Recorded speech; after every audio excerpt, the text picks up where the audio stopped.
है formula class 11 और अभी हम लोग 10 तक देख चुके हैं, जिसमें लगातार हम लोग अलग अलग टॉपिक्स का जो भी फॉर्मूला होता है उनको कलेक्ट कर रहे हैं एक जगह पर। आज उसी के अंतर्गत हम लोग आते हैं, जैसे फॉर्मूला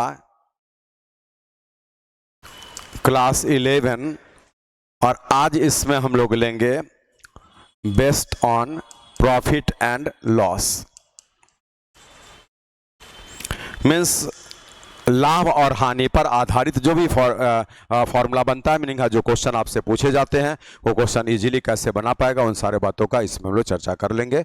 और उसमें ध्यान दीजिए, ध्यान से सुनिए क्या क्या बोला जा रहा है। देखिए, सबसे पहली बात कि किसी भी सामान जिस मूल्य पर, ध्यान से सुनिए, किसी भी सामान को जिस मूल्य पर खरीदा जाता है ना, उसको क्रय मूल्य कहा जाता है और इंग्लिश में कॉस्ट प्राइस बोलते हैं। क्रय मूल्य शॉर्ट फॉर्म में इसको हम सीपी लिखा करते हैं। और किसी भी वस्तु को निर्माण करने में जो खर्च आता है उसको आपको यहां पर जो ना मैन्युफैक्चरिंग कॉस्ट बोला जाता है ना। निर्माता का जो मूल्य होता है ना, मैन्युफैक्चरिंग कॉस्ट होता है। खैर चलिए, जब हम किसी भी सामान को किसी रुपये पर बेचते हैं तो उस प्राइस को सेलिंग प्राइस कहा जाता है। इसका अर्थ क्या है कि किसी वस्तु को जिस मूल्य पर बेच दिया जाता है वही मूल्य उसका विक्रय मूल्य कहलाता है। सेलिंग प्राइस, विक्रय मूल्य। चलिए, अब एक आता है अंकित मूल्य जिसको बोलते हैं मार्क्ड प्राइस, और एक आता है आपको सूची मूल्य जिसको बोलते हैं लेबल्ड प्राइस। लेकिन ये दोनों एक ही चीज है ना, नाम अलग तरीके से बोल रहा है, सेंस दोनों का एक ही है। तो इसको हम एमपी बोलेंगे, मार्क प्राइस, और ये एलपी हो गया जो लेबल्ड प्राइस हो गया। ठीक है, लेकिन ये एक ही चीज होता है। एमपी ज्यादा बार क्वेश्चन में बोला जाता है, अंकित मूल्य सुनते होंगे, लेकिन आपका सूची मूल्य जो है ये थोड़ा कम क्वेश्चन में आता है, लेकिन बात एक ही है, दोनों एक ही चीज होता है। अब आइए ध्यान से सुनिए, सोचिए समझिए इस बातों को। जैसे देखिए, जब किसी भी वस्तु के मूल्य को दुकानदार या मैन्युफैक्चरर जितना कॉस्टिंग पड़ता है उससे बहुत बढ़ा करके फिक्स रेट लिख देता है, तो जब भी वो फिक्स रेट लिखा जाता है तो जितना मैन्युफैक्चरिंग है उससे ज्यादा, क्योंकि उस पर थोड़ा बहुत डिस्काउंट भी देना पड़े तो दे देगा, फिर भी फायदा होगा, है ना।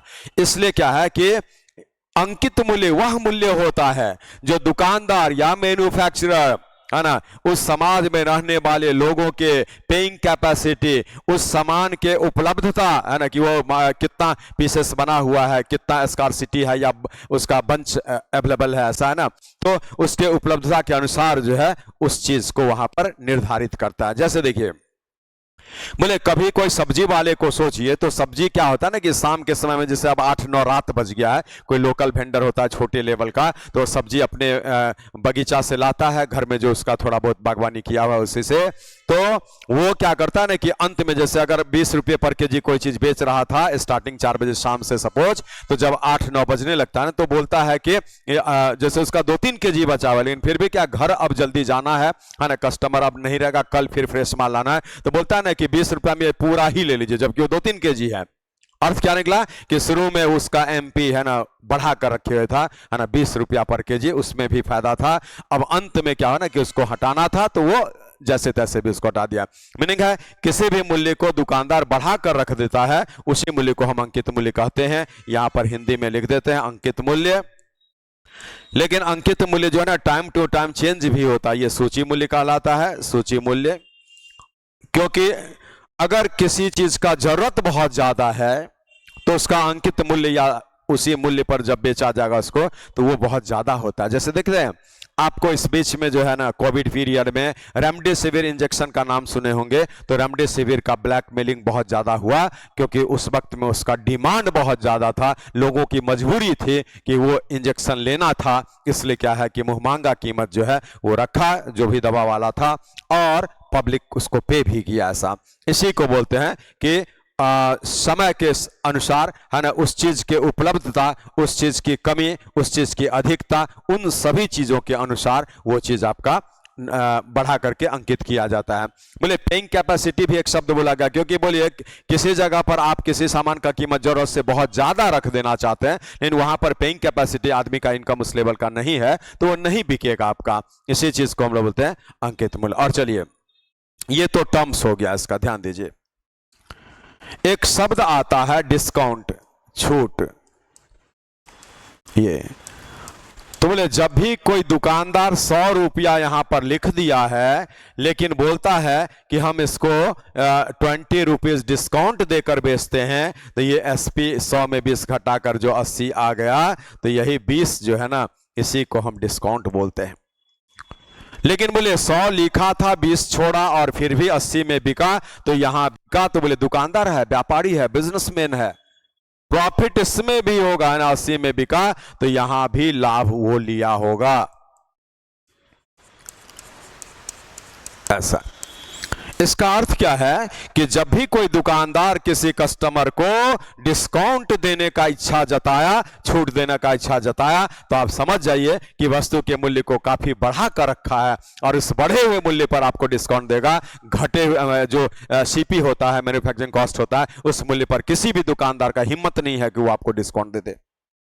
क्योंकि अगर सीपी पर, खरीद मूल्य पर या आपको निर्माण मूल्य पर ही डिस्काउंट दिया जाए, तो दुकानदार को घाटा होना शुरू होगा। और कोई भी दुकानदार घाटे के लिए बिजनेस नहीं करता, और वो भी जानबूझकर घाटा क्यों लेगा। इसलिए जब भी डिस्काउंट शब्द आएगा तो समझ जाइए कि ये दुकानदार अपने सामान के खरीद मूल्य से इस वस्तु का मूल्य काफी बढ़ाकर रख दिया है, और वो बढ़ाकर जब रख दिया, उसमें थोड़ा बहुत छोड़ देता है एक अंदाज से, ताकि वो जो छोड़ेगा फिर भी जितने में खरीदा था उससे अधिक मूल्य पर बिकेगा, तो उसको प्रॉफिट हो ही जाएगा। क्योंकि आप ये फॉर्मूला जानते हैं और ये कंसेप्ट जानते हैं कि अगर सीपी से, कॉस्ट प्राइस अब तो बता दिए, एसपी सेलिंग प्राइस ज्यादा होगा तो लाभ प्राप्त होगा। ये मालूम है सबको, सीपी से एसपी ज्यादा होगा तभी लाभ प्राप्त होगा। लेकिन बोलिए अगर हम लिखते हैं कि सीपी से एसपी कम होगा तो हानि प्राप्त होगी, इसलिए यहां पर लॉस लिख दिया गया, हानि प्राप्त होगी। चलिए, हानि को इंग्लिश में लॉस बोलते हैं और इसको लाभ को प्रॉफिट बोलते हैं। ये चीज ऐसा, बोले आप समझ गए, सीपी से एसपी ज्यादा तभी लाभ, और सीपी से एसपी कम तभी हानि। तो अब यहां पर सोचिए, जैसे देखिए, सीपी में लाभ जोड़ेंगे तभी एसपी प्राप्त हो जाएगा, और सीपी में हानि को माइनस कर देंगे तभी एसपी प्राप्त हो जाएगा। जैसे आप देख सकते हैं, बोलिए 100 में कोई चीज खरीदा गया था और 120 में बेचा गया, तो यहां पर 20 रुपये का प्रॉफिट हो गया, ये प्रॉफिट है। लेकिन 100 का चीज अगर 80 में बेचा गया, तो यहां पर 20 रुपये का लॉस हो गया। अर्थ क्या निकला कि सीपी जब 100 था तो लाभ 20 जोड़े तब ना वो एसपी 120 आया। लेकिन यहां पर देखिए सीपी में हानि घटा दिए, जो 20 का हानि हुआ, तब ना ये एसपी आपको प्राप्त हो गया। इसलिए इससे आप ये चीज समझ सकते हैं कि फॉर्मूला आखिर आपका बना कैसे, सीपी प्लस लाभ बराबर एसपी, सीपी माइनस हानि बराबर एसपी। चलिए अब आगे बढ़ते हैं। अब यहां पर आपको अगला पॉइंट लिखाते हैं, जिसे ये एक पॉइंट मान लेते हैं इस दोनों को ही। चलिए दूसरा, अब यहां से हम लोग सोचते हैं, देखिए रुपया पर लाभ या हानि प्रतिशत प्राप्त करते समय आधार बेस, आधार, ये बहुत इंपॉर्टेंट पॉइंट है, सीपी ही होगा। इसका अर्थ क्या है कि जैसे हम 80 रुपया में खरीदते हैं और 100 रुपया में बेचते हैं, तो 20 रुपये का फायदा तो हो गया, लेकिन कितने परसेंट का फायदा हुआ, तो फॉर दैट बेस जो बनेगा ये 80, और 80 क्या है, सीपी। यहां 100 आप नहीं रख सकते हैं क्योंकि ये रुपीज में बात हो रहा है, ठीक है, ऐसे करके रुपीज में बात हो रहा है। इसलिए इसी चीज को समझाएगा कि बेस सीपी होता है। बट हम ये तो आपको जो है ना दूसरा पॉइंट अभी लिखे, तीसरा पॉइंट में आते हैं, और उस तीसरा पॉइंट में आपको हम दिखाते हैं कि अगर आप वस्तु की संख्या पर वस्तु की संख्या पर लाभ या हानि प्रतिशत प्राप्त करना चाहते हैं। ठीक है, तो हानि प्रतिशत प्राप्त करते समय आधार बेचे गए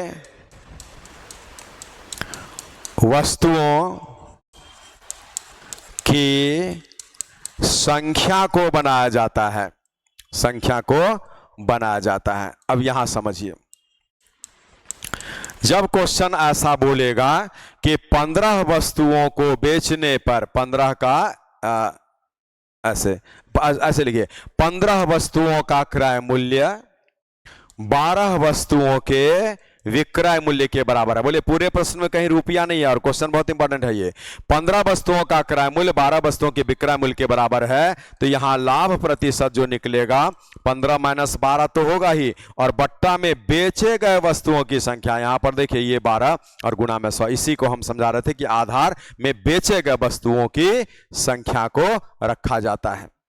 आज इसी का एक सिचुएशन और दिखा रहा है पॉइंट 3 में ही, कि अगर क्वेश्चन ऐसे मोमेंट में होता है कि 12 का सीपी 15 का एसपी के बराबर होता है, तो इस कंडीशन में आपको लॉस प्राप्त होगा। ये सब तो जब पढ़ेंगे चैप्टर तब अच्छे से देखेंगे, लेकिन लॉस परसेंट कितने का, तो 15 माइनस 12, और बट्टा में बेचे गए वस्तुओं की संख्या, इसलिए ये 15 बैठेगा और गुणा में 100। बस हमारा अभी का मोटिव सिर्फ ये है कि बट्टा में मीन्स आधार में क्या बनेगा, तो रुपीज के प्रश्न में सीपी ही ऑलवेज बैठाइएगा, लेकिन अगर वस्तु की संख्या पर ही आप लाभ हानि प्रतिशत निकाल रहे हैं, तो उस कंडीशन में उस क्वेश्चन में आप जो है बेचे गए वस्तुओं की संख्या को नीचे रख के तब गुणा में 100 करिएगा, परसेंटेज प्रॉफिट लॉस निकल जाएगा। ठीक है, इसमें कब लाभ कब हानि होता है, तो ये भी आपको जो है ना इसी में हम सी पॉइंट में लिखा ही देते हैं कि इस इक्वेशन में अगर आपका सीपी का वैल्यू एसपी वाले से ज्यादा हो, जैसे बोलते हैं ना सीपी के साथ 15 है, एसपी के साथ 12 है, तो ये बड़ा होगा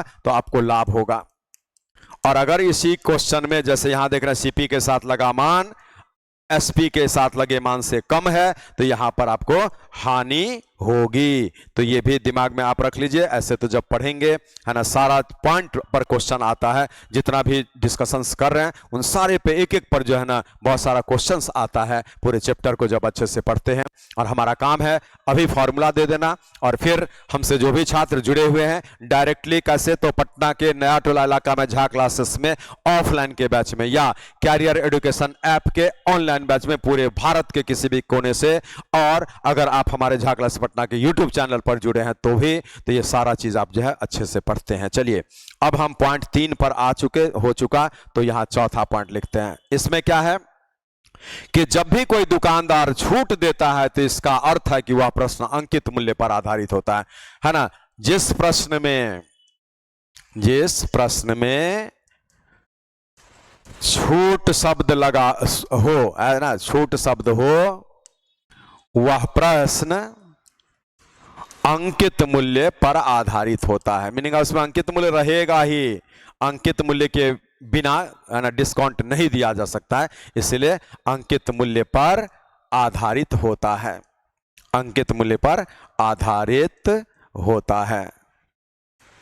ठीक है, आधारित होता है, बहुत इंपॉर्टेंट पॉइंट है ये। डिस्काउंट का मीनिंग ही है कि मूल्य पहले बढ़ा है तब थोड़ा सा, देखिए मूल्य 100 रुपया में खुद खरीदा था और यहां 200 रुपया लिख दिया अंकित, और यहां पे फिर 50 रुपया अगर छोड़ भी दिया ये डिस्काउंट ऐसा, तो इसका बोल दिया कि यहां पर है हम 25% आपको डिस्काउंट देते हैं ऐसे, तो बोले 25% निकाले तो ऐसा, तो बोले अब यहां से जो ना ये जो बिकेगा तो वो कितने में बिकेगा, तो 200 का 25% 50 रुपया जब घट जाता है तो आपका 150 में यहां पर बिकेगा, और अगर 150 में बिकेगा तो भी इसको यहां पर 50% का लाभ प्राप्त हो जाएगा। यही तो सिस्टम है ऐसा। इसीलिए समझ जाए कि डिस्काउंट जो भी बोला जाता है ना वो कुछ भी नहीं है, वो सब जो है ना एक डायलेमा है, एक भ्रम है, एक इल्यूशन है, ठगने का एक तरीका है, अपने तरफ अट्रैक्ट करने का एक तरीका है। आज बोले आपके पॉकेट से कोई आदमी किसी मंदिर में डोनेशन दे दिया, आपके पॉकेट में 10,000 रुपया था, निकाला और मंदिर में पंडित जी को दे दिया या दान पेटी में डाल दिया, तो दान कौन किया? वो आदमी तो नहीं ना किया जो निकाल दिया, लेकिन निकाल कर तो वो दे दिया, सर बोलेगा हमने 10,000 रुपए का दान किया। यही होता है ये डिस्काउंट। है ना। जब अपने पॉकेट से आपको लॉस लगे ना, तब सही में डिस्काउंट होता है मेरे ख्याल से। 100 में खरीदे और 80 में बेचे, तब 20 रुपया आप डिस्काउंट दिए, सही है। लेकिन यहां डिस्काउंट कहां, यहां छोड़ नहीं रहे हैं, बल्कि उस कस्टमर से आप 50 रुपीज अभी भी ले रहे हैं। बोलने के लिए तो बोल रहे हैं कि 50 छोड़ रहे हैं, लेकिन देखिए यहां पर 50 तो फिर ले ही रहे हैं आप उससे। तो ये चीटिंग है, डिस्काउंट नहीं है, यही समझना है इस बात को। चलिए अब हम आते हैं अगले पॉइंट पर। बोले ये बहुत इंपॉर्टेंट पॉइंट है कि सीपी से एसपी प्राप्त करते समय, सीपी से एसपी प्राप्त करते समय एक फ्रैक्शनल मान बनता है ना, ये फ्रैक्शनल मान का सीधा गुणा होता है, का सीधा, है ना, सीधा गुणा होता है। अब ये क्या चीज हम बोलना चाह रहे हैं वो भी यहां दिखा देते हैं। जैसे देखिए, बोले अगर आप 80 रुपया में कोई सामान खरीदे और 20% लाभ लेकर बेचते हैं, तो 20% लाभ का अर्थ हम 6/5 लेंगे, माने 120/100। तो सीपी से एसपी प्राप्त करते समय इसमें इस फ्रैक्शनल मान का सीधा ही गुणा हो जाएगा। 5 से 16, 16 6 96, ये आपका एसपी हो गया। लेकिन इसी में एक पॉइंट आपका आएगा कि जब हम एसपी से सीपी लेना चाहेंगे, है ना, एसपी से सीपी प्राप्त करते समय, प्राप्त करते समय, है ना, फ्रैक्शनल मान का उल्टा गुणा किया जाता है। क्या बोले, फ्रैक्शनल मान का उल्टा गुणा होता है, उल्टा गुणा होता है। अब ये क्या बोलना चाह रहा है उसको देखिए। बोले अगर हम यहां पर 80 रुपया में बेचे हैं वस्तु को और यहां 20% का घाटा हो गया, जो 80% 4/5, तो आज हम एसपी से सीपी निकालने जा रहे हैं। तो ये जो 4/5 है इसका उल्टा कर दीजिएगा, आपका ये 5/4, तो यहां 4 से 20, ऐसा करके ये सीपी निकल गया। बहुत अच्छा पॉइंट बताए हैं, और पूरे प्रॉफिट एंड लॉस में ये 2 पॉइंट बार बार यूज होता है, क्योंकि सीपी देगा एसपी निकालना पड़ेगा, एसपी देगा सीपी निकालना पड़ेगा। तो उन सारे केस में हम लोग इस बात को याद रखते हैं। एसपी से सीपी प्राप्त करते समय उल्टा गुणा, और सीपी से एसपी प्राप्त करते समय सीधा गुणा, है ना। यहां पर देखिए सीधा गुणा होता है फ्रैक्शनल मान का। ये 6 पॉइंट आपको हम बता दिए। चलिए 7वां, x% तथा y% के 2 लगातार, इंग्लिश में सक्सेसिव बोलते हैं, लगातार छूट का समतुल्य छूट क्या होगा, या एकल छूट क्या होगा। तो समतुल्य छूट जो होता है इसको इक्विवेलेंट डिस्काउंट बोलते हैं, एकल छूट को सिंगल डिस्काउंट बोलते हैं। तो ये दोनों शब्द एक ही है, एकल छूट बराबर, है ना। तो यहां पे हम लोग क्या करते हैं, ये जो एकल छूट निकलता है वो कैसे, तो x प्लस में y और माइनस में x y और y में 100 ऐसा, तो ये डायरेक्ट निकल जाएगा इसी से। जैसे कभी कोई बोलता है क्वेश्चन में कि 30%, है ना, तथा 20% ऐसे का 2 लगातार छूट दिया जाता है, ठीक है, लगातार छूट ऐसा, या इस छूट का एकल छूट क्या होगा। ये क्वेश्चन ही ऐसा हो गया, मान लीजिए एकल छूट क्या होगा। तो यहां पे हम क्या करेंगे, 30 + 20 माइनस 30 × 20 बट्टा में 100। बोले 50 में 6 घटा दीजिए तो आपको डिस्काउंट 44% दिया। अब बोलिए, देखने में यहां लग रहा था कि 30 और 20 छोड़ा तो आपको 50% छोड़ा, लेकिन हकीकत में वो आपको 44% छोड़ा है। इसी को बोलते हैं, जो देखने में जैसा लगा वैसा नहीं हुआ। बोले आज, बोलिए अगर आपसे बोलता है कि हम 50% का एक डिस्काउंट और फिर 50% का दूसरा डिस्काउंट देंगे, तो देखने में तो ये 100 लग रहा है, लेकिन अगर हम इसको 100% का डिस्काउंट माने तो ये बिल्कुल गलत फहमी है, और वो गलत है। इसका फैक्ट 75% डिस्काउंट होता है, क्योंकि हम उसी फॉर्मूला का हेल्प लेंगे और इसके अनुसार जब यहां पर बढ़ेंगे तो ये आज 50-50 100 में 25 घटेगा, तो आपका यहां पर 75% का ही एक्चुअल में डिस्काउंट मिला है, जो बिल्कुल सही है। तो समझिए बात को।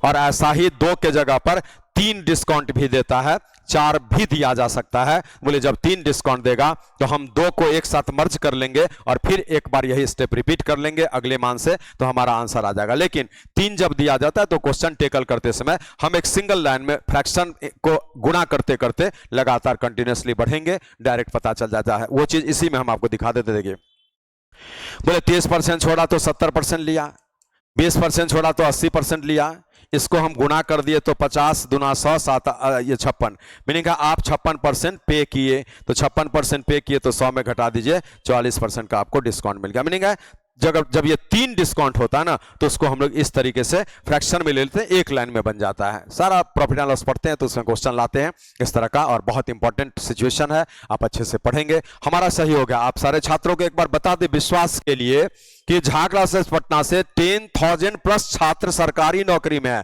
जो कि केंद्र सरकार में अधिकतर लड़के काम करते हैं, अधिकतर लड़कियां काम करती हैं, और स्टेट गवर्नमेंट में भी, जिसमें बिहार सरकार में बहुत ज्यादा बच्चे हैं।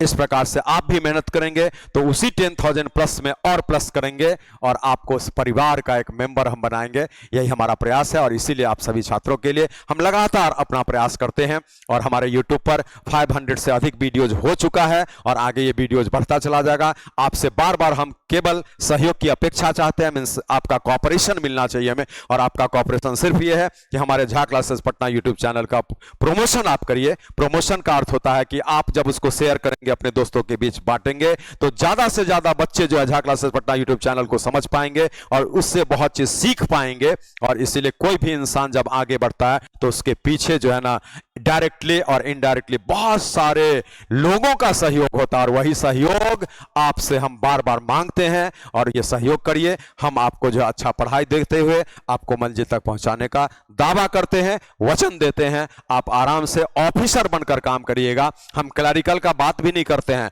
आप जितने भी छात्र हमारे बात को सुन रहे हैं, आप ऑफिसर के पद पर काम करिए, क्लर्क को तो छोड़ ही दीजिए दिमाग से, है ना। हमारे मेहनत से आप जरूर कर सकते हैं, आप ईमानदारी पूर्ण मेहनत हमको देंगे, हम आपको सरकारी नौकरी दिलाएंगे। चलिए, ये हम लोग अभी पढ़ रहे हैं प्रॉफिट एंड लॉस में क्या क्या यूज होता है, उन सारे बातों को देखते हैं। तो x प्रतिशत और y प्रतिशत के दो लगातार छूट का सच, ठीक है। अब देखिए यहां पर अंकित मूल्य, ये शायद 8वां होगा, देख लीजिएगा। अंकित मूल्य MP क्रय मूल्य से, क्रय मूल्य CP से अधिक ही होता है, वो कभी कम नहीं होगा, क्योंकि कम होगा तो घाटा लग जाएगा ना, अधिक ही होता है, सीधा हिसाब है। तो अंकित मूल्य जब भी होगा CP से ज्यादा ही होगा, ये ध्यान, क्योंकि अंकित मूल्य पर ही ना डिस्काउंट वो देगा और तब बेचेगा। तो बस यही बात आपको ध्यान में रखना है कि अंकित मूल्य जो है वो क्रय मूल्य से ऑलवेज ज्यादा ही होता है, इस बात को आपको सीखना है। तो ऐसे सारे प्रश्नों को हम लोग बहुत इजीली बना सकते हैं। अब देखिए क्वेश्चन में दे देता है ऐसे कि 20% बढ़ाकर अंकित किया, ठीक है, 20% प्लस अंकित किया, और फिर 10% छूट दिया, ठीक है। तो अब यहां पर लाभ या हानि प्रतिशत क्या होगा, लाभ या हानि प्रतिशत क्या होगा। तो बोलिए, बढ़ाया 20 घटाया 10, तो लाभ ही होगा, इसलिए हानि तो हट जाएगा, हमने समझ गए, लाभ ही होगा, ये नहीं होगा। तो बोले यहां पर क्या है कि 20 बढ़ाया तो आप प्लस 20 लिखेंगे, 10 घटा दिया माइनस 10 लिखेंगे, यहां माइनस आ जाएगा, और 10 ऐसा करके। तो अब इसको जब हम देखते हैं ना, तो ये 10 में 2 चला गया, तो पॉजिटिव 8 आ गया, मीनिंग आप बोलेंगे 8% का उसको लाभ मिला है, ये 8%। अगर यहां रिजल्ट नेगेटिव आता तो 8% की हानि इस जगह पर बोल देते।